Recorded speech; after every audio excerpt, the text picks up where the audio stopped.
5 րոպե չի եղել ժողովրդավարություն։ Քաղաքական գործիչները իրենց առաջարկի տկարությունից ելնելով սկսում են ժողովրդին հանել փողոց։ Մենք ավելի առաջադեմ հանրություն ենք, քան մեր քաղաքական դաշտը։ Ընտրությունները միշտ են կեղծվել։ Հենց այդ քաղաքական ֆարսն է, այդ ամբողջ քաղաքական կեղծիքն է, որը մի օր պիտի փոխվի եւ որի փոխվելու դերակատարը հավակնում ենք լինել նաեւ մենք։ Եթե դու չես գտնում կամք, գաղափար եւ քաղաքական կամք դուրս գալու ճգնաժամից, դու լինում ես շարունակական ճգնաժամի մեջ։ Մենք քաղաքական ինֆանտիլիզմով ենք տառապում։ Գրպանս դրած է, այսա կհանեմ կդնեմ լուծումը։ Այդպես չի, քաղաքական էլիտան, այդ սովետական արժեհամակարգի կրող է։ Չեք պատրաստվում Ստամբուլը վերածել արյան ծովի։ Երբ եկել են քեզ սպանելու, խոսել խաղաղության մասին, դա նշանակում է, որ դու սուիսիդալ ես, դու ինքնասպան ես, դու ուզում ես, որ քեզ սպանեն։ Մենք որևէ պահի չենք աշխատել այն ուղղությամբ, որ մեր հետ բանակցելը ավելի էժան լինի, քան մեզ վերացնելը։ Մենք անընդհատ մեզ պահում ենք որպես սոցիում, որպես պետություն, որը դայակի կարիք ունի։ Ահաբեկչության միջոցով վերցված տարածքները չեն կարող ճանաչվել Ադրբեջանի մաս եւ դրա համար այսօր մեր կառավարությունը որևէ թուղթ ուղակի պիտի չստորագրի։ Մյուսը ասում է դու թալանչի մերժված ես, մյուսին ասում են դու մարդասպան, մեղրի տարբերակ բանակցող ես, առաջինին էլ ասում են դու խաղաղության քարոզիչն ես, որի արդյունքը սա է։ Գիտեք, դա հետգաղութային բառընտրանի է քաղաքականությամբ զբաղվող տղամարդիկ չեն կարողանում աշխատել քաղաքական միտք ունեցող կանանց հետ։ Սա մեկ, դա կանանց խնդիրը չէ, դա տղամարդկանց խնդիրն է։ Ինչպես շուտ քաղաքական դաշտում տղամարդ քաղաքական բորնիկները մեր մոտ քչություն են անում։ Ինչու ենք մտնում այսօր։ Որովհետև դեպրեսիվ ենք։ Գաղութային ադմինիստրացիան ոչինչ չի կարող անել։ Դուք ձեզ արգելում եք ապագան։ Դուք կյանքը վերջացնում եք, իսկ կյանքը շարունակվում է։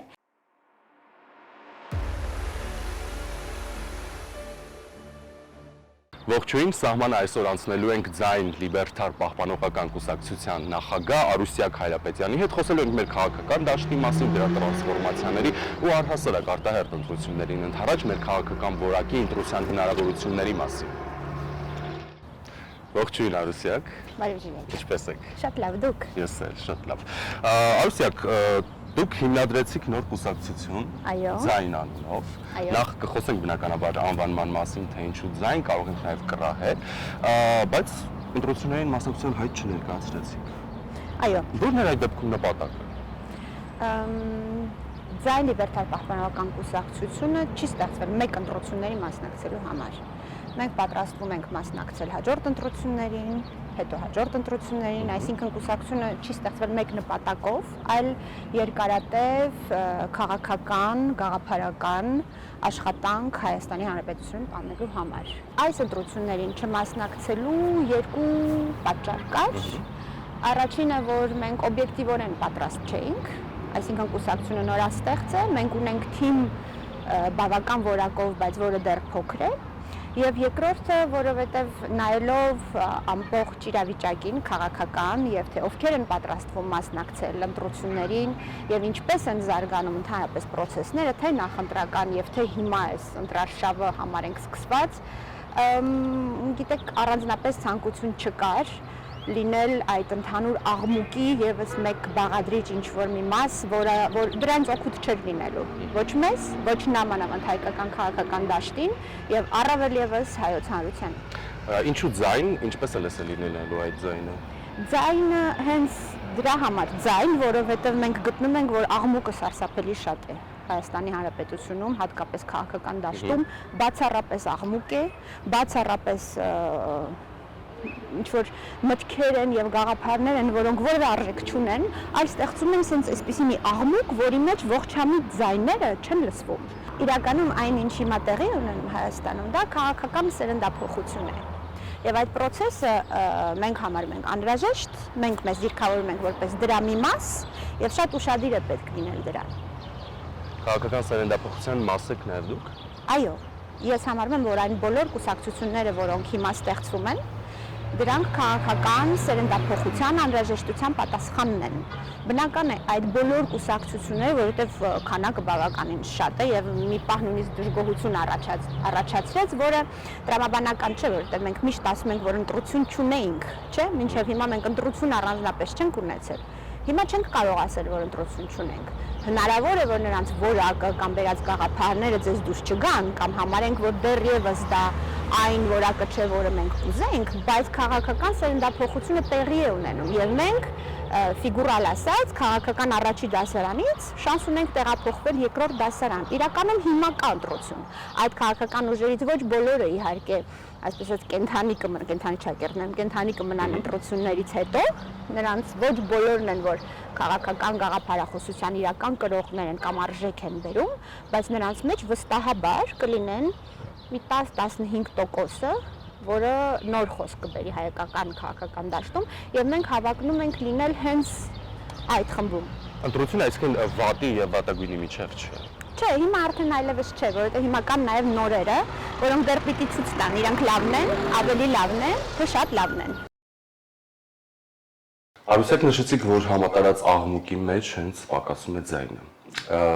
Բնականաբար նկատի ունեք բովանդակային ձայնը։ Այո։ Ձայնի գաղափարախոսությունը եւ բովանդակությունը, ո՞րն է։ Ձայնի գաղափարախոսությունը, ձայն կուսակցության գաղափարախոսությունը լիբերտար պահպանողականությունն է։ Մենք պահպանողական կուսակցություն ենք, պահպանողականության լիբերտար թևը։ Հետո ավելի մանրամասն կբացատրեմ ինչ է դա։ Իմիջիայլոց սա նոր Հայաստանի համար եւ ոչ միայն Հայաստանի համար, ընդհանրապես ինքը 20-րդ դարի վերջում ձևավորված գաղափարախոսություն է, որը բացատրության եւ բարձրաբանման կարիք ունի, որը հենց մեր աշխատանքներից մեկն է լինելու, իսկ ձայնը, այո, ձայնի ողջամիտ ձայնի լսելիության համատարած աղմուկի մեջ, բայց նաեւ ձայնը որպես ժողովրդավարության հիմնական եւ ամենաթանկարժեք գործիք։ Ժողովրդավարությունը ենթադրում է ժողովրդի ձայնը լսել, չէ՞։ Եվ հանրապետություն, այսինքն ռեսպուբլիկա կոչված, ինքը ենթադրում է ժողովրդավարություն, այսինքն ձայնը, քաղաքացու ձայնը։ Դա ամենակարևոր եւ ամենաթանկարժեք բանն է, որ քաղաքական դաշտում կա։ Այն ձայնը, որ ձեզ տալիս են, ոչ թե որ դուք առնում եք, ոչ թե որ դուք կեղծում եք։ Չեք վախենում ժողովրդավարություն ու նման բառեր կիրառելուց, որովհետև հիմա Հայաստանում քաղաքական դաշտի մեծամասնությունը մեր դժբախտությունները կապում է ուղիղ ժողովրդավարության հետ։ Գիտեք, Հայաստանում նույնիսկ 5 րոպե չի եղել ժողովրդավարություն։ Եղել է ժողովրդավարության իմիտացիա, եղել է ժողովրդավարության սպանություն, եղել է ամբողջավարություն։ Եվ գիտեք, երբ դու ինչ-որ բան չես հաջողում, ասել, որ այդ բանը լավը չի, դա հենց այն կեղծիքն է, ինչի մենք տարիներով ապրում ենք, այսինքն քաղաքական ամուր գործիչները, որոնք իրենք երբեք չեն եղել ժողովրդավարության կրող, որովհետև ժողովրդավարության կրող դու պիտի լինես նախ եւ առաջ, իսկ սովետի ծոցից ծնված որևէ քաղաքական գործիչ, որը չի աշխատել այդ ուղղությամբ, չէր կարող լինել ժողովրդավարության կրող, եւ գալիս են այս քաղաքական գործիչները, ովքեր իրենք ժողովրդավարության կրող չեն, հայտարարում են հանրապետություն, որ նույնիսկ չեն հասկանում հանրապետությունը խորքային ինչ է, եւ փչացնում են այդ ամեն ինչը, որովհետեւ կեղծիք է խոսել ժողովրդավարության մասին, եւ դու ինքդ ժողովրդավար չես, եւ հետո ասում են, այ տեսեք ժողովրդավարությունը լավ բան չէ։ Ոչ, դուք չեք կարողացել հիմնել ժողովրդավարություն, ոչ թե ժողովրդավարությունը լավ բան չէ։ Եվ ես նորից եմ կրկնում Հայաստանի Հանրապետությունում ոչ առաջին, ոչ երկրորդ, ոչ երրորդ եւ ոչ էլ հիմա նախագահների ժամանակ եւ ոչ էլ հիմա չկա ժողովրդավարություն։ Չի եղել ժողովրդավարություն։ Մեր երկրի ղեկավարները, այն կուսակցությունները, որոնք եղել են Հայաստանի Հանրապետության ղեկին, ժողովրդավարության կրող չեն եղել եւ հանրապետության ջատագովներ եւ դրոշակակիրներ չեն եղել երբեք։ Ընդ որում եւ ղեկավարները եւ ընդդիմության մեջ եւս չընդհանրացնեմ, բայց շատ քիչ տոկոս մարդիկ կան, քաղաքական գործիչներ, քաղաքական մտքի կրողներ, որոնք խորապես հասկանում են եւ կրում են ժողովրդավարությունը որպես արժեք։ Հաճախ հիմա այսօրվա ղեկավարության մասին ասում են, որ նրանք ժողովրդավար են, որովհետեւ 2018-ին եկան իշխանության ժողովրդավարության ալիքի վրա։ Ժողովրդավարության ալիք եղավ, այո, իսկապես սա նույնպես մենք կարող ենք քննարկել, թե ինչպես ստացվեց, որ այդպես ստացվեց բոլոր այն տեխնոլոգիաները, որ օգտագործեցին, թե ինչպես եղավ, որ այդ ալիքը օգտագործվեց, որպիսի հերթական անկարող կառավարություն գար Հայաստանի ղեկին եւ ինչպես մենք դա հանդիպում, սրանք երկար քննարկվող թեմաներ են, բայց ինչ տեղի ունեցավ։ Այ ժողովուրդը միշտ է ժողովրդավար։ Լիդերներն են, որ ժողովրդավար չեն։ Այն ինչ հետո արվեց, ժողովրդավարության ալիքի հետ, ցույց տվեց, որ այդ ժողովրդավարության ալիքի վրա եկած ղեկավարը ինքը եւս ժողովրդավարության կրող չէր։ Հաճախ հիմա գիտեք Նիկոլ Փաշինյանին անվանում են պոպուլիստ։ Պոպուլիզմ չկա իրար, գիտեք պոպուլիզմը ինչ է, պոպուլիզմը ժողովրդահաճոյություն է։ Իսկ ինչ է անում Նիկոլ Փաշինյանը։ Այն ինչ տեղի ունեմ Հայաստանում, դա պոպուլիզմ չէ, դա պոպուլիսիդ է։ Դա ժողովրդասպանություն է, բառից բում եւ ֆիգուրալ իմաստով։ Այսինքն եւս մեկ անգամ արժեքների աղճատում, ժողովրդավարության սպանություն, գիտեք, որ դու հայտարարում ես քեզ ժողովրդավար, չէ, ժողովուրդը քեզ տալիս է այդ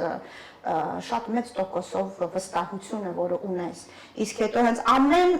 առիթով դու ինքդ չես կարողանում ժողովրդավար կերպով կառավարել, բայց հենց ներն ես ընկնում ժողովրդին հանում ես փողոց, դա արդեն դառնում է ամբողջավարություն։ Ժողովրդին փողոց հանելը ամեն անգամ, երբ որ դու ապիկար քաղաքական գործիչ ներն ես, դա այլևս ամբողջավարություն է, դա այլևս ժողովրդավարություն չէ։ Արուսիկ, իսկ ինչու է Հայաստանում մեծամասամբ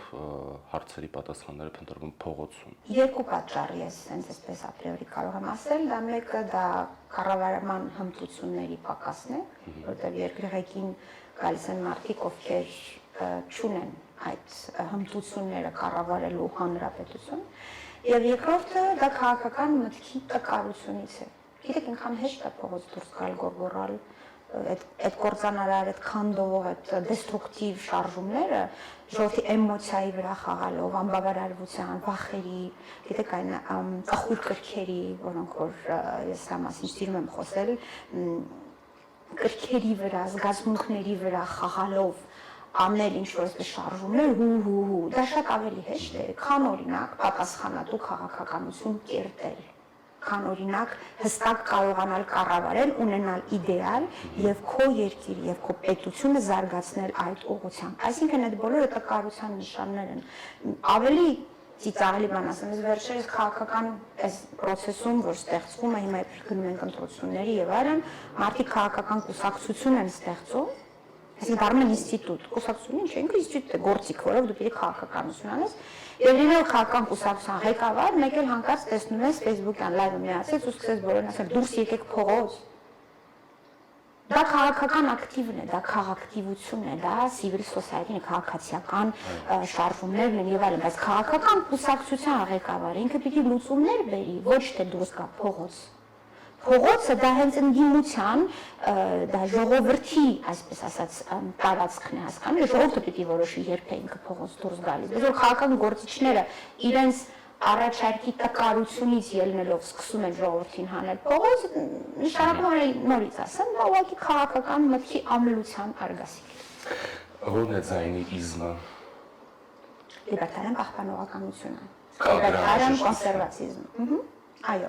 պահպանողականությունը այստեղ, որպեսզի շատ հակիրճ ասեմ, ես դրա մասին մի հատ հոդված եմ ընդհանուր չեմ կարող վերջացնել, բայց դա պիտի երկար բացատրվի, այո, պահպանողականությունը վերաբերում, պահպանում են պետությունը, լեզուն, ավանդույթները եւ դավանանքը։ Պահպանում ենք դա։ Իսկ լիբերտարիան թևը դա շուկային է վերաբերվում, որտեղ առաջին հերթին արժևորվում է ազատությունը շուկայի եւ մարդու։ Այստեղ շատ հաճախ մարդիկ խառնում են լիբերտարիան եւ լիբերալ տերմինները։ Լիբերալ տերմինը ինքը ժամանակի ընթացքում դասական լիբերալիզմը այլևս այսօրվա լիբերալիզմը չէ։ Այսօր լիբերալիզմը գնացել է դեպի ձախ, դառել է նեոլիբերալիզմ եւ քանդում է պետությունը, հստակ ձևով քանդում է տնտեսությունը, պետությունը։ Լիբերտարիանները, եթե մեկ ֆրազայով ասեն, որպեսզի պարզ լինի, որպեսզի սա երկար թեմա է, որը պետք է ձևակերպվի, բացատրվի եւ մենք դեբատ ենք ստեղծելու սրա ուղղությամբ, որովհետեւ մեր կուսակցությունը հենց դեբատ է փնտրում, որպեսզի դեպի դեբատի ընթացքում են ճշմարտությունները իր հայտ գալիս։ Եթե մեկ ֆրազայով ասենք ինչն է տարբերությունը լիբերալիզմի եւ լիբերալի, ապա լիբերալիզմի համար թելադրողը կապիտալն է, կարևորը կապիտալն է։ Լիբերտարիանիզմի համար կարևորը ազատությունն է։ Ազատությունը կարևոր է։ Այո, ազատությունը հենց չնայած այդ երկու տերմիններն են լիբերալ եւ լիբերտար իրենց մեջ այդ լիբերտի բառն են պարունակում ազատություն, բայց նրանք ֆունդամենտալ տարբերություն ունեն։ Եվ լիբերտարիանիզմը ինքը իրականում քաղաքական փիլիսոփայություն է։ Իսկ պահպանողականությունը արդեն հստակ ուղղակցություն է դրան, մենք խոսում ենք կենտրոն աճ լինելուց, պահպանողականությունը դա կենտրոն աճ է դիրքավորվում։ Կարող ենք ասել, որ դուք ընտրել եք ոչ թե հանրության նյարդերի եւ զգացմունքների հետ խաղալու ճանապարհ, այլ մտքերի հետ եք ուզում խաղալ։ Չենք ուզում խաղալ ընդհանրապես։ Չէ, բերեմ կոմունիկացիոն հենց մտքի մասին։ Այո, մենք մեր նշաձողը հենց դա է, երբ մեզ ասում են, այսինքն ինչն էր նպատակը ստեղծել այս կուսակցությունը, մենք գտնում ենք, որ հայաստանյան քաղաքդաշտը բավական ցածր որակի է եղել միշտ եւ ընդհանուր անընդհատ այդ որակի իջեցման տենդենս է նկատվել, դրա համար այսօր մենք ունենք այնինչ ունենք, բավական է նայել մեր ընտրությունների տեխնացուներին եւ նրանց ցուցակներին, դա ոչ մի ուրախանալու բան առանձնապես չկա, ձայն լիբերտար պահպանողական կուսակցությունը գալիս այդ նշաձողը բարձրացնելու, ընդորում ոչ թե մի քիչ, այլ նենց հավեսով եւ թափով, ինչու, որովհետեւ երբ որևէ դաշտ, այս դեպքում քաղաքական դաշտ նոր ակտոր է մտնում, նոր դերակատար է մտնում, եւ եթե նրա նշաձողը բարձր է, դաշտում եղածներն արդեն իրենք ստիպված են լինում բարձրանալ, իսկ նոր եկողները ստիպված են լինում ավելի բարձր նշաձող խփել։ Եվ հենց դա է, որ մենք ուզում ենք ստիմուլացնել։ Մենք նշաձողը խփում ենք շատ բարձր, մենք ակցենտը դնում ենք ինտելեկտի, գաղափարախոսության, իդեաների, մտքի եւ դեբատի վրա, շատ բարձր ինտելեկտուալ մակարդակ դնելով եւ ակնկալում ենք, որ մեզնից հետո գալու են ավելի բարձրները, ավելի լավերը, ավելի զարգացածները, ինչը եւ բերելու է քաղաքական դաշտի զարգացմանը Հայաստանում։ Եթե քաղաքական դաշտը անորակ է, դուք եկել եք նշաձողեր սահմանելու, հետո բնականաբար առանց հանրային աջակցության հնարավոր չէ դա իրականացնել, կարող ենք ենթադրել, որ այսօրվա քաղաքական դաշտը կամ անկախությունից ի վեր, չի արտացոլում հանրությանը։ Մենք ավելի առաջադեմ հանրություն ենք, քան մեր քաղաքական դաշտը։ Այո, վստահաբար, ընդհանրապես քաղաքական շատ մեծ սխալմունք է եւ մոլորություն թերագնահատել ժողովրդին։ Ժողովուրդը միշտ իմաստուն է, եւ ժողովուրդը միշտ ավելի իմաստուն է, քան նրան կառավարողները։ Դուք հաստատ հաճախ լսել եք, որ ասում են, մեր ժողովուրդն է մեղավոր, ընտրում է վատ կառավարողների։ Հայաստանում ընտրությունները միշտ են կեղծվել։ Միշտ են կեղծվել։ Բոլոր ժամանակներում։ Բոլոր ժամանակ խոսենք Սովետից հետո, թե ինչ այս նոր մեր հանրապետությունում, այսինքն Սովետից հետո ստեղծված Հայաստանի հանրապետությունում ընտրությունները միշտ են կեղծվել։ Նախ առանձնապես ընտրություն չէ, նախ քաղաքական գործիչները, քաղաքական էլիտա բառնել է արդեն մի տեսակ ինքը վատ կոնոտացիա։ Հայաստանը ընդհանրապես ցավոք հայերենում բազում բառեր են փչացվել եւ կորցրել իրենց իմաստը, բայց էլիտային իմաստով, որ այդ խավը, որ առաջարկում է քաղաքական դիսկուրսը, քաղաքական կուսակցությունները իրենք լինելով ցածրորակ, ժողովրդին տվել են վատ ընտրություն։ Արդեն որակական իմաստով ընտրությունը վատն է եղել, որովհետեւ նույնիսկ ամենահայտնի քաղաքական կուսակցությունները, որ մենք ունենք, իրենց գաղափարախոսությունը շատ հեղուկ է։ Դու նույնիսկ չես հասկանում այդ մարդիկ իրենք աչ են, ձախ են, ինչ են, որ գաղափարախոսության կրողն ես, կարող եմ մանրամասնել այն ինչի ասում են, բայց որպեսզի միտքս վերջացնեմ, նախ եւ առաջ տվել են շատ աղքատիկ ընտրություն եւ այդ ընտրությունները կեղծել են։ Այսինքն ինչի մասին է խոսքը։ Մեր քաղաքական էլիտան եղել է վատը, ավելի վատը կամ անորակ, պլյուս մեր ընտրությունները միշտ կեղծել, ժողովրդի ձայնը երբեք էլ չի հաշվի առնվել, ժողովրդին նախ չի տրվել ընտրություն, երկրորդ այդ ընտրությունը արդեն իսկ եղած վատը կեղծվել է, եւ այսօր այդ մարդիկ կանգնում են եւ ասում են, մեր ժողովուրդը սենց թե նենց։ Այսօրվա միջազգային ընտրաշարին մասնակցող քաղաքական ղեկավարներից մեկը նույնիսկ համարձակվեց մի օր խոսել դրա մասին, որ հայ ժողովրդին ժողովրդավարություն չի հասնում, հայ ժողովրդին սա չի հասնում, նա չի հասնում, հայ ժողովուրդը չի կարող լինել ժողովրդավար, հայ ժողովուրդը չի կարող զարգանալ։ Ընդհանրապես ժողովրդի անունից խոսել որևէ մեկ իրավունք չունի։ Եվ այն երկրում, որտեղ չի եղել իսկական ժողովրդավարություն, եւ ժողովրդի ձայնը երբեք էլ տեղ չի հասել, ամեն անգամ երբ ժողովուրդը դուրս է եկել փողոց մինչև 18 թիվը, նրա վրա կրակել են, նրան սպանել են, նրան ճնշել են, ինչ ասես արել են, ռեպրեսիաների են ենթարկել, չեն թողել ինքն արտահայտվի, պլյուս տնտեսական առումով այնպիսի պայմաններ են ստեղծել, որ այդ ժողովուրդը նույնիսկ կարգին չի կարողացել ապրել, որպեսզի կարողանա ուրիշ բանով զբաղվել, այլ հիմնական իր էներգիան ծախսել է գոյատևման վրա, եւ այդ քաղաքական գործիչները, այդ ղեկավարները, որոնց ուղիղ պատասխանատվություն է այս իրավիճակը, դեռ համարձակվում են ժողովրդին գնահատականներ տալ, ինչի են արժանի, ինչի արժանի չէ, ինչ կարող է, ինչ չի կարող, սա ուղղակի հենց այդ քաղաքական ֆարսն է, այդ ամբողջ քաղաքական կեղծիքն է, որը մի օր պիտի փոխվի եւ որի փոխվելու դերակատարը հավակնում ենք լինել նաեւ մենք։ Ո՞վ է փրկելու Հայաստանը։ Փրկել պետք չէ Հայաստանը, փրկության կար։ Գիտեք, փրկվել, փրկության ընդհանրապես լավ կլիներ, որ մենք հասկանանք, որ այդ մթնոլորտը եւ տենդենսը, որ մենք կործանվում ենք եւ փրկության կարիք ունենք։ Գիտեք, դա եւս գալիս է նրանից, որ մեզ չեն նախապատրաստել կյանքի, ընդհանուր կեղծիքի մեջ, ընդհանուր ստի մեջ, երբ որ դու մեծանում ես, զարգանում ես որպես անհատ, հետո որպես սոցիում, հետո որպես քաղաքական դաշտ, ես որ շատերն են, չէ՞, խոսում փրկությունից, ում լսես ինքը միակ փրկիչն է։ Այ եթե դուք սլոգաններն ունեք, միակ ճանապարհը, միակ փրկիչը ինչի կյանն է, միակ մարդուն կարելի հավատալ են ինչի կյանն է, միակ ուղին սա է, չկա այդպիսի բան։ Բոլոր պետությունները իրենց պատմության ընթացքում ունեցել են ճգնաժամեր։ Մենք ճգնաժամի մեջ ենք, այո, խորքային ճգնաժամի մեջ ենք։ Դե հենց դա է, որ եթե դու չես գտնում կամք, գաղափար եւ քաղաքական կամք դուրս գալու ճգնաժամից, դու լինում ես շարունակական ճգնաժամի մեջ։ Եվ դու դրանից պիտի եզրակացություն ես։ Մի օրինակ բերեմ ձեզ, դուք ինքներդ ելիզեր շրջապատում անհատական մակարդակի վրա, գիտեք, չէ՞, մարդու կյանքում միշտ ամեն ինչ վատ է, անդադ շարունակական ինչ-որ վատ բաներ են այդ մարդու, այդ մարդու որ խոսում ես, ինքը միշտ ասում է, մայրս է մեղավոր, չէ, հայրս է մեղավոր, իմ դպրոցն է մեղավոր, ընկերս է մեղավոր, ամուսինս է մեղավոր, չէ, կինս է մեղավոր, կեսուրս է մեղավոր, հարևանս է, ով բասես մեղավոր է, բացի իրենից։ Մեղավորը մենք։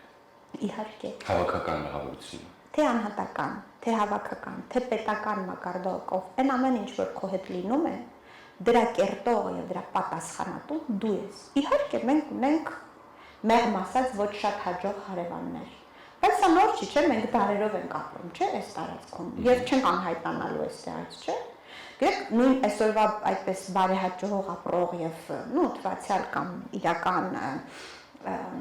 բարգավաճ եւ բարեկեցիկ Եվրոպայում հենց հիշեք ինչ կռիվներ են եղել, ինչ պատերազմներ են եղել նույն երկրների մեջ, որոնք այսօր նորմալ իրար հետ հարաբերվում են։ Սրանք բնական եւ նորմալ process-ներ են։ Ուղղակի երբ որ դու ոչ թե նայում ես process-ին այնպեսին, ինչպեսին կա ինքը ռեալ, այլ ապրում ես իլյուզիայի մեջ, օրինակ երևակայելով, որ քեզ հետ երբեք ոչ մի վատ բան չի լինելու։ Քո պետությունը միշտ պիտի ծաղկի, քո հարևանները քեզ պիտի սիրեն, բոլորը պիտի որոշումներ կայացնեն ի նպաստ քեզ, որովհետև դու լավն ես։ Այսպեսի բան,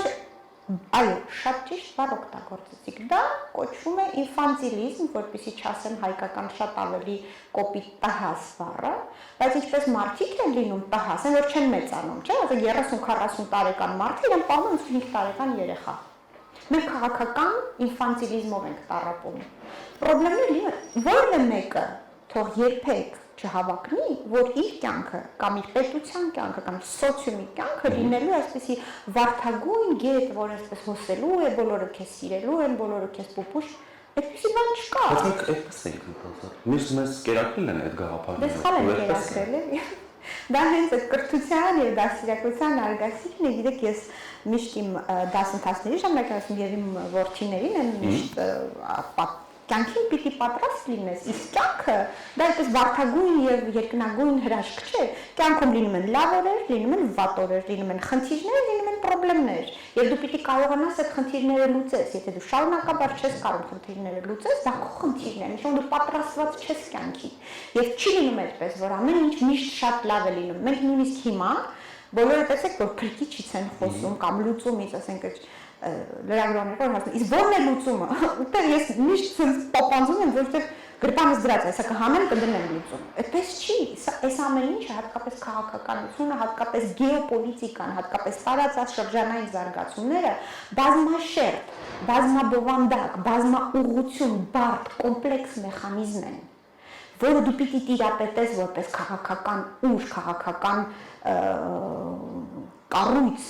մինչև հավակնելը դրա հայկարարը, բայց մենք ունեցել ենք մարդիկ, ովքեր շատ թեթև կամ մոտավոր կամ սխալ, այդ ձեր ասած սխալ պատկերացում են ունեցել դրա մասին եւ դրա համար նրանց մոտ չի ստացվել երկիրը կառավարել։ Մենք վատ կառավարողներ ենք ունեցել, որովհետեւ ամենամարդ չի կարող երկիր կառավարել։ Գիտեք, այն Լենինը, որ ասում էր «Каждый кухар», ինքը սուտ էր ասում։ Հավատես Լենինը լիքը սուտ բաներ է ասել եւ քանի որ մեր քաղաքական էլիտան, այդ սովետական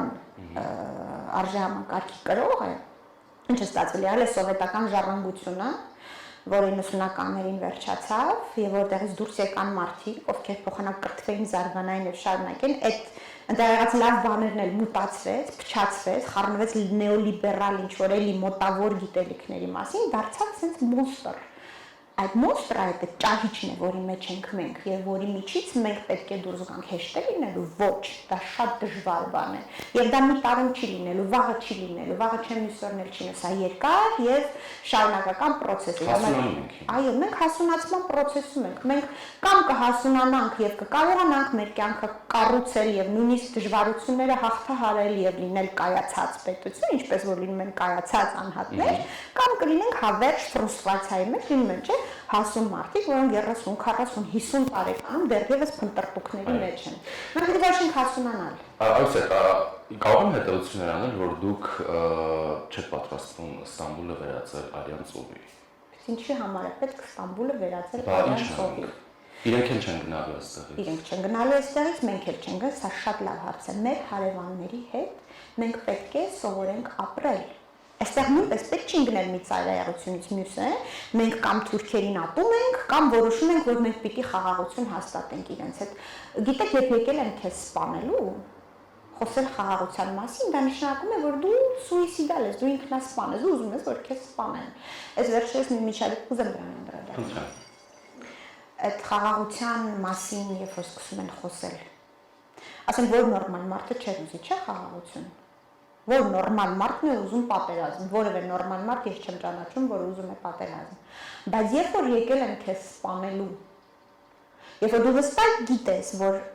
այսօր դու խանգարում ես եւ այս պետությունը կամ մյուս պետությունները մեկը չի, որոշել են, որ ավելի լավ կլինի, որ դու չլնես։ Իմիջիայտ ինչի են այդպես որոշել։ Բայց նրանից չէ, որ քնեցին, զարթնեցին, այդպես որոշեցին։ Այստեղ նույնպես պետք է մտածել, ինչ ես արել դու,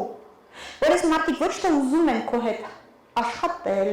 զարգանալ, հարևանների պես ապրել, այլ ուզում են քեզ վերացնել։ Մենք որևէ պահի չենք աշխատել այն ուղղությամբ, որ մեր հետ բանակցելը ավելի էժան լինի, քան մեզ վերացնելը։ Մենք մտածել ենք դրա մասին։ Մենք արդյոք մեզ դիրքավորել ենք այս տարածաշրջանում որպես սուբյեկտ, որի հետ պետք է հաշվի նստել։ Ոչ, մենք մեզ պահել ենք որպես սուբյեկտ, անմեղսունակ մի սուբյեկտ, որին պետք է վերացնել։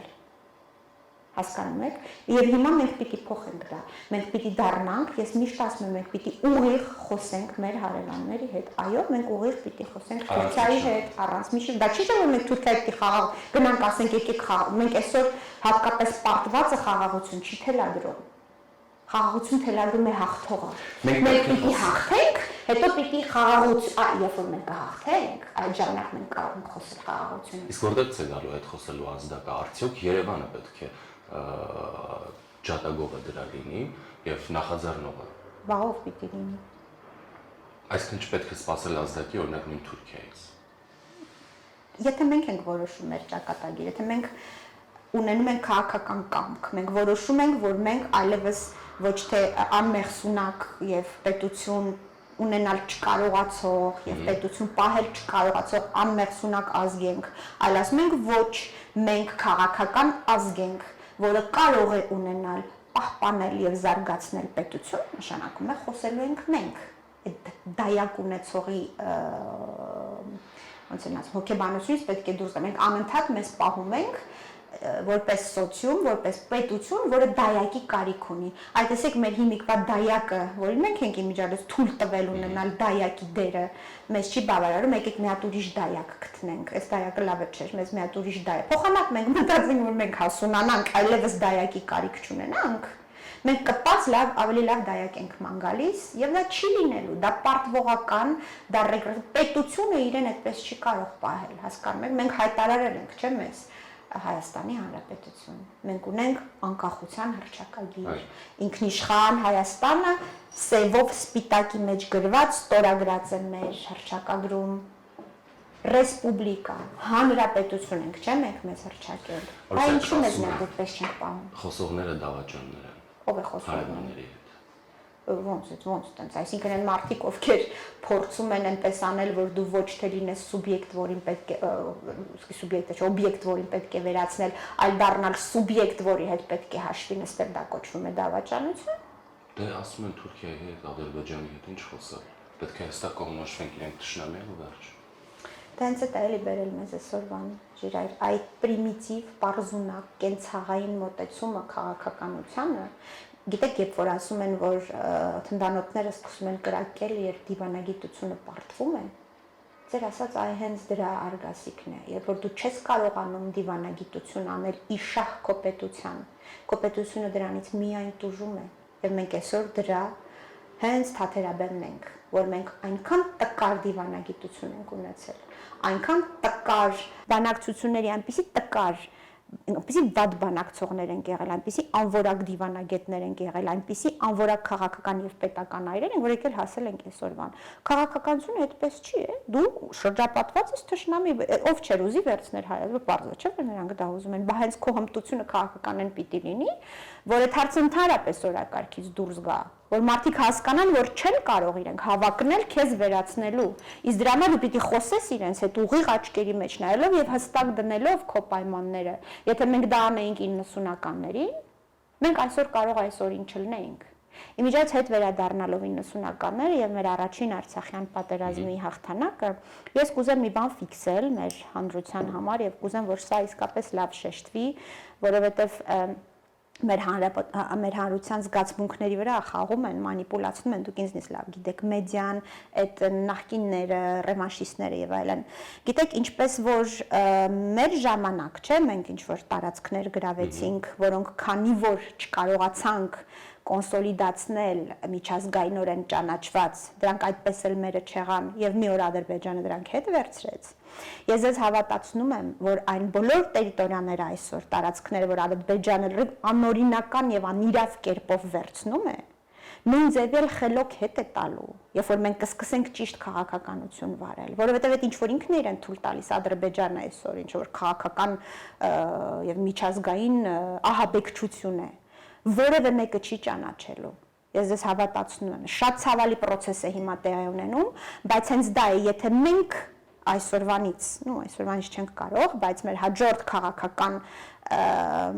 միտքը եւ քաղաքական ուժը, որը կհասկանա եւ կգիտակցի դա եւ կաշխատի ճիշտ ուղղությամբ, մենք շատ հեշտ չէ, սխալ եմ ասում, մենք կարող ենք եւ ունենք հնարավորություն թույլ չտալ, որ այդ բոլոր գրավյալ տարածքները, որ այսօր կտոր Հայաստանից վերցնում են, ուղղակի չկոնսոլիդացվեն որպես Ադրբեջանի մաս, որովհետեւ միջազգայինեն որևէ մեկը դա չի ճանաչելու, ահաբեկչության միջոցով վերցված տարածքները չեն կարող ճանաչվել Ադրբեջանի մաս եւ դրա համար այսօր մեր կառավարությունը որևէ թուղթ ուղակի պետք է չստորագրի, ոչ դեմարկացիայի, ոչ սահմանների ճանաչման, ոչ որևէ բան, երբ որ դու պարտված ես, թուլացած ես եւ քեզ պարտադրում են ինչ-որ բան, դու չպետք է դա անես, դու պետք է կարողանաս վերցնել ժամանակահատված, որի ընթացքում դու կուժեղանաս եւ կսկսես նոր կետից այդ քննարկումները։ Ով է տալու մեզ այդ ժամանակը։ Եթե մեզ հնարավորինս ճնշում են եւ փորձում են հնարավորինս մաքսիմալը մեզանից իմաց ստանալ։ Մենք դիվանագիտորեն պիտի գտնենք այդ հնարավորությունը, պես չի որ դրանք չկան։ Նորից ես այսօր դրա մասին չեմ ուզում խոսել, որովհետեւ Էլի երկխոսելու մասին է չէ խոսքը։ Այո, դիվանագիտական լծակները, միջազգային պարտավորվածությունները եւ պայմանագրերը, գիտեք, երբեմն նրանք, ովքեր մեզ խանգարում են, կարող են մեզ օգնել եւ պետք է կարողանալ խոսել եւ պետք է կարողանալ նույնիսկ ամենածայրահեղված իրավիճակներից գտնել լուծումներ եւ դրանք ծառայեցնել իշահ քո պետության եւ դրան այդ պարտվողական, այդ ապոկալիպտիկ, որ վերջն է, աշխարհի վերջն է, մենք կորանք վերջացավ, այդ բոլորը չեն օգնելու, դրանցից պետք է արագ ձերբազատվել, մտածել կառուցողական, մտածել ռեալ, քաղաքական աբստրակտից պետք է գալ քաղաքական ռեալիզմի դաշտ, ճիշտ գնահատել մեր հնարավորությունները եւ դրանք օգտագործել։ Մենք չենք անում դա։ Ինչու՞, որովհետեւ մեր քաղաքական եւ դիվանագիտական էլիտան ոչ թե որտեվ չկան այդպիսի մարդիկ։ Այդպիսի մարդիկ այսօր չեն խաղում։ Այսօր այդ մարդիկ չեն որոշումներ կայացնում Հայաստանում։ Այսօր քաղաքական որոշումներ կայացնում են բավական տկար քաղաքական միտք եւ տկար բանակցային հնարավորություններով մարդիկ։ Եվ սա դրա արդյունքն է։ Ձեր ասածով մեկը ասում է դու հողատու դավաճան ես, մյուսը ասում է դու թալանչի մերժված ես, մյուսին ասում են դու մարդասպան, մեղրի տարբերակ բանակցող ես, առաջինին էլ ասում են դու խաղաղության քարոզիչն ես, որի արդյունքը սա է։ Մենք հասկանում ենք, չէ, որ դրանք բոլորը քաղաքական եզրույթներ չեն։ Եվ ընդհանրապես դա քաղաքական ֆոլկլոր է, որը կարող է տեղ ունենալ Facebook-ում կամ ցածրորակ մեդիայում կամ ռևանշիստական կամ անվորակ ինչ-որ քաղաքական գործիչների Դա տեղի բերանում։ ունենում խորհրդարանում։ Դե որովհետեւ մեր խորհրդարանն էլ այնպես չի, որ մի հրաշալի որակ ունենք։ Մեր խորհրդարանը 44 օր պատերազմի ընթացքում ինչ արեց մեր խորհրդարանը։ Մեր խորհրդարանում ովքեր են ախր հավաքված։ Այդ մարդկանց որևէ մեկը չի ընտրել նորից, չէ՞։ Մեր խորհրդարանը ասում են մենք արժանի մենք ենք ընտրել, մտածես մեծ մասի ցուցակում անունները մենք սկի չգիտեինք դրանք ով են, երբ որ 2018-ին մենք մանդատ տվեցինք մեկ մարդու եւ հետո իր շվաքի տակ ինչ որ ով ասես լցվեց խորհրդարան։ Մենք խորհրդարան չունենք որպես այդպեսին եւ այո ձեր ասածը շատ ճիշտ է, ցածրորակ քաղաքական ֆոլկլորը, որ այսօր դարձել է քաղաքական ռեալիա։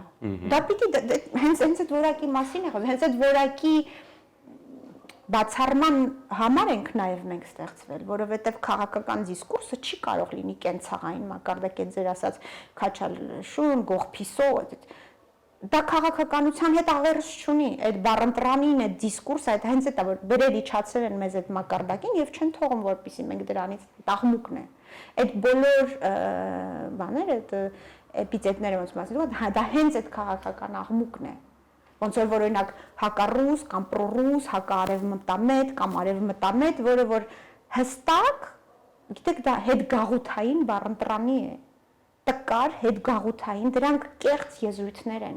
Այդ դրանից մենք պիտի ազատվենք, մենք դրանից պիտի ազատվենք, որ սկսենք խոսել իսկական քաղաքականության մասին, ռեալ եւ ոչ թե абստրակտ, եւ կարողանանք դառնալ իսկական սուբյեկտ, ում հետ որ սա շատ դժվար process է, որ մեզ սպասվում է, բայց դրա համար կան դերակատարներ, եւ ես մի բան էլ ասեմ, այնպես չթվա, թե հայկական դիվանագիտական միտք այլևս սպառվել է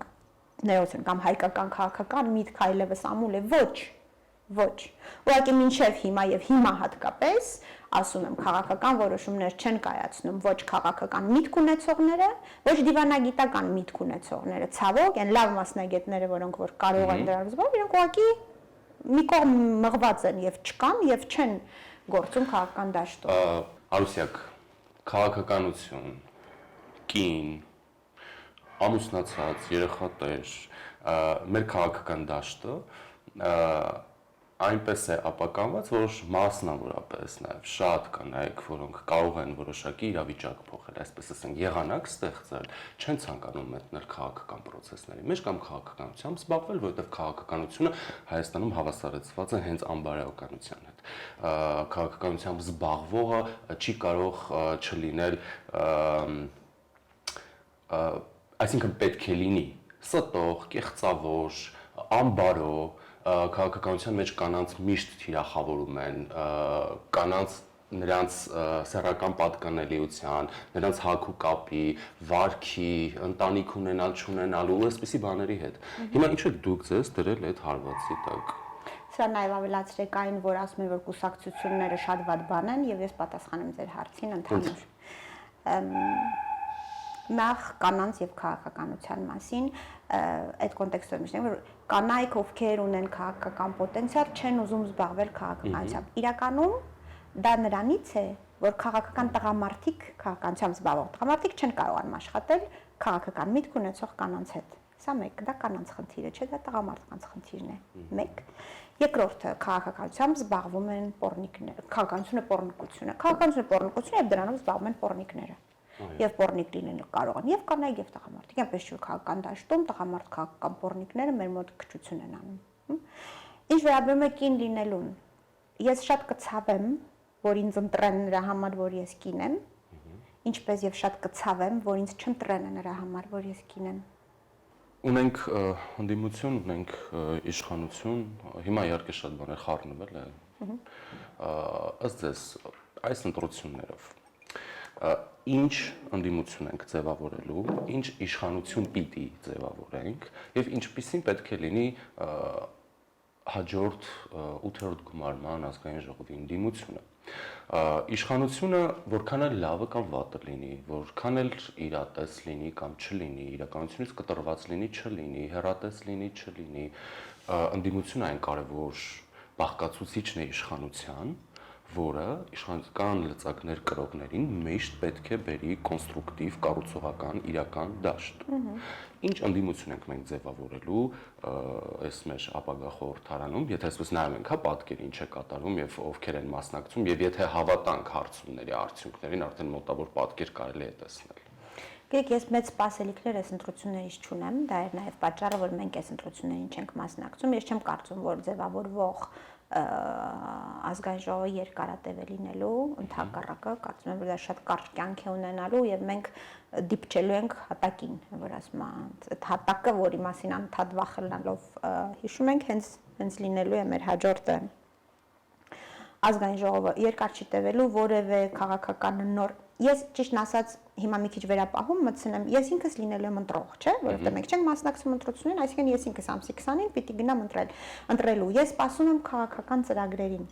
դեռևս որևէ մեկը չի կան ընդհանուր ծրագրերը որովհետեւ գիտեք կուսակցությունը ունենում է իր ընդհանուր ծրագրային դրույթները բայց ընտրության ժամանակ նախընտրական պերիոդում ինքը հենց այդ ընտրությունների նախընտրական ծրագիրն է ներկայացնում ըստ որի նրանց ընտրում ես ես դեռևս սպասում եմ որ կարդամ իհարկե ոչ բոլորի այն կներեք պայթած քաղաքական ուժերը որոնք որ ես դրանց անվանում եմ անցյալ եւ ավելի վատ անցյալ, ավելի հին անցյալ, հիմա այն ամենահինն էլ չէ, քաղաքական հայտներ կայացրես, դա այդտեղ ինձ հետաքրքրող բան չկա, որովհետեւ այդ ուժերը եթե կարողանային որևէ լավ բան անել Հայաստանի Հանրապետության համար, կանեին, մեկը չեմ անում, քանի տարի է, մեկը 10 տարի է եղել, մեկը 10 տարի է եղել իշխանության են, մյուսը եւս մի քանի տարի կարողանային, կանեին եւ իմ համար ընդհանրապես տրամաբանության բեկում է վերադառնալ անցյալին։ Ինչու ենք մենք գնում անցյալ։ Որովհետեւ դեպրեսիվ ենք։ Անցյալին վերադառնում են դեպրեսիվ մարդիկ եւ դեպրեսիվ սոցիումները, որովհետեւ մենք չենք ուզում նայել ներկային, մենք մերժում ենք ներկան, իրականություն, որովհետեւ մենք դեռևս իլյուզիա եւ абստրակտի մեջ ապրող հանրություն ենք եւ սրա վրա, բայց գիտեք բավարար է ուշադրությունը բևեռեն մարդկանց սրա վրա եւ ամեն ինչ շատ արագ կարող է փոխվել։ Անցյալում չկան լուծումներ։ Անցյալն այլևս գոյություն չունի եւ հատկապես նորից շեշտեմ, մարդիկ ովքեր 10 տարի հələ մի հատ ասեք կառավարել են երկիրը միանձնյա ղեկավարություն որևէ մեկը նրանց չի խանգարել եւ ոչ մի լավ բան չեն արել Հայաստանի Հանրապետության համար այն որ իրանք նշում են տնտեսական աճ ֆրանսիան բոլոր փուչիկներ են չկա այդպիսի բան որևէ զարգացում 30 տարում Հայաստանի Հանրապետությունը չի ապրել եւ այդ ակտորները հիմա նորից գալիս են եւ քաղաքական հայտ են ներկայացում դա ուղղակի տրամաբանության բեկում է եթե ինչ որ մեկը գնա նրանց ձայն տա Մենք դրա համար էլ գիտենք, որ նրանք փողեր են բաժանում, չէ՞, լրիվ արհեստական ձևով են փորձում վերարտադրվել։ Նույնը վերաբերում նաև մեր այսօրվա իշխանությանը, որը 2.5 տարում ցուցադրել է իր տոտալ ապիկարությունը։ Գնալ եւ նորից դրանց ընտրել, դա նշանակում է, որ մենք չենք ուզում ազատվել այն վատից, որի մեջ մենք ապրում ենք։ Այսինքն մենք նորից վերարտադրելու ենք այդ նույն վատը։ Դրա համար ես սպասում եմ տեսնել 2018-ից այս կողմ ստեղծված կուսակցությունների հատկապես տնտեսական եւ ռազմական ծրագրերը, թե ինչպիսին են նրանք տեսնում Հայաստանի պաշտպանությունը եւ տնտեսական զարգացումը, եւ ըստ այդմ կկատարեմ իմ ընտրությունը։ Գիտեք, այն որ ասում եմ, պիտի անես, պիտի կարողանաս կերտել իրականություն, նրան ինչ որ ունես։ Մենք ունենք այն, ինչ որ ունենք։ Մենք այդ ունեցածի միջից պետք է ընտրենք հնարավոր լավագույնը։ Ես շատ կուզեի, որ մենք հասցնեինք մասնակցել այս ընտրություններին, մենք չհասցրինք, որովհետև մենք ունենք հզոր ծրագիր, տնտեսական բլոկը մեր ամենաուժեղ բլոկն է, որովհետև մենք հստակ գիտենք, թե ինչպես է պետք զարգացնել Հայաստանում տնտեսությունը, եւ նաեւ պաշտպանական բլոկը, որտեղ որ մենք անվտանգության եւ պաշտպանության ոլորտում ունենք հստակ ծրագրեր, բայց մենք ելի եմ ասում ողջամտորեն չհասցրինք, որովհետև ես միշտ նշում եմ, որ նույնիսկ լավագույն պայմաններում դու երեխան չի ծնվում 9 ամսից շուտ։ Պետք է 9 ամիս, որպեսզի երեխան առողջ եւ նորմալ ծնվի։ Մենք հիմնադրվել ենք մարտ ամսին, պաշտոնական գրանցում ենք ստացել մայիսի 25-ին։ Բառացիորեն մի քանի օրեկան ենք, չենք կարող հավակնել լինել այն առողջ երեխան, որը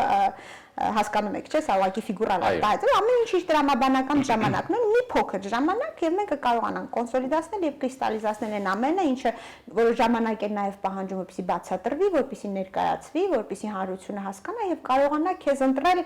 ոչ թե էմոցիայի վրա հիմնված, որովհետեւ դու լավ ես խոսում, սիրուն ես, իրան դուր ես գալիս կամ դուր չես գալիս, այլ կոնկրետ ռացիոնալ, այսինքն մի րոպե մարդն ինչ է առաջարկում, չէ՞, օրինակ տեսեք մենք կոնկրետ ռեֆորմների ցուցակ ունենք, որոնք պատրաստում ենք իրագործել, եւ ընտրողը պիտի կարդա եւ հասկանա, սա ողջամիտ առաջարկ է, դա էլի քաղաքական абստրակտ է։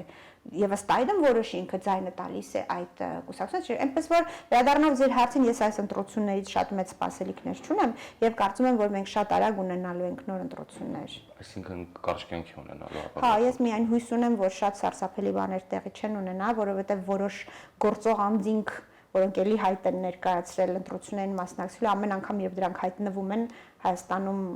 շատ վատ իրադարձություններ են տեղի ունենում, ես հուսամ, որ այս անգամ գոնե այդպես չի լինի։ Արուսիկ, ձեր ասացին մի բան հավելեմ, նշեցիք ռեֆորմներ, տնտեսական բլոկ, ռազմական բաղադրիչ, սրանք լինելու են կարմիր գծերը, կարծում եմ բոլորիս համար, թե որպես մենք առաջնորդվենք այս ընտրություններին եւ այդ քվեարկությունը ասած մեխանիկական ակտ չլինի, հա։ Բայց տեսեք, կան նաև քաղաքական ուժեր, կա հանրության որոշակի հատված, որ պնդում է ով էլ կա, ինչ էլ բերի անելու, ինչ ռեֆորմներ ուզում է նախաձեռնի, միևնույն է Հայաստանը վերածվել է Ռուսաստանի գաղութի։ Եթե այնտեղից չթողնեն, գաղութային ադմինիստրացիան ոչինչ չի կարող անել։ Այնպես չի, որ ես համաձայն չեմ առաջի մասի հետ, այդ որ գիտեք, ես ընդհանրապես ֆատալիստական հայտարարությունների հետ, որ ինչ էլ լինի, ով էլ լինի, լավ չի լինելու, չէ, դա բացառող եզրույթ է եւ ես դրա հետ համաձայն չեմ։ Եկեք մի հատ նայենք, էլի ով է լինելու եւ այսինքն մեզ թույլ տանք ապագան, որովհետեւ դուք ասում եք ինչ էլ լինի, ոնց էլ լինի, լավ չի լինելու, դուք ձեզ արգելում եք ապագան։ Դուք կյանքը վերջացնում եք, իսկ կյանքը շարունակվում է եւ պատմության մեջ բազում են օրինակներ եւ շատ վատ վիճակում գտնվող երկրները, ես կարող եմ բերել Ֆրանսիայի օրինակը երկրորդ համաշխարհային ժամանակ, լրիվ օկուպացված էր, դուք կհիշեք Շարլ դե Գոլի հունիսի 18-ի ելույթը, որը սկիզբը դրեց Ֆրանսիայի ազատագրման, ես կարող եմ բերել Գերմանիայի օրինակը երկրորդ պատերազմի վերջում, որ սարսափելի վիճակում էր, բայց դա չխանգարեց, որ այսօր լինի եվրոպական տնտեսական բլոկի ամենահզոր տնտեսապես ամենահզոր երկրներից։ Պատմությունը լի է պետություններով, որոնք պարտվել են, ծանր պարտություն են կրել, անհայտացել են, եթե որոշել են, որ չկա ապագա, կամ վերակառուցվել են, եթե որոշել են, որ կա ապագա, իրական դա մեր ընտրությունը եւ մեր որոշումն է լինելու։ Գիտեք, հաճախ Հայաստանը համեմատում են Իսրայելի պետության հետ, ամենատարբեր ոլորտներով, սա էլի մասնագետների խոսելու բան է, մեկ բան եմ ուզում ասեմ, Իսրայելի պետությունը ստեղծել են 10 հոգի։ 10 հոգով որոշել են, որ լինելու է Իսրայելի պետություն